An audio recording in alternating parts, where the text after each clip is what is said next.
এক ছোট্ট গ্রামে খরগোশ টুটুল বাস করত। টুটুল ছিল কিছুটা দুষ্টু প্রকৃতির, তবে তার মনটা ছিল একদম পরিষ্কার ও সৎ। একদিন মাঠে খেলতে খেলতে টুটুল একটি চকচকে রূপার ঘণ্টা খুঁজে পেল। ঘণ্টাটি দেখে সে খুব খুশি হল। মনে মনে ভাবল, আহা, কি সুন্দর একটা জিনিস পেয়েছি।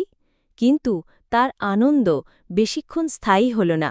সে হঠাৎ একটি ছাগলের কান্নার আওয়াজ শুনতে পেল। ছাগলটি কাঁদতে কাঁদতে বলল, ওই ঘণ্টাটি তো আমার, আমি হারিয়ে ফেলেছি, এখন আমি কি করব? টুটুল এক মুহূর্তের জন্য ভাবল, তারপর বলল, এটা যদি তোমার জিনিস হয় তাহলে অবশ্যই আমি তোমাকে এটা ফিরিয়ে দেব। বলে সে ঘণ্টাটি ছাগলের গলায় পরিয়ে দিল।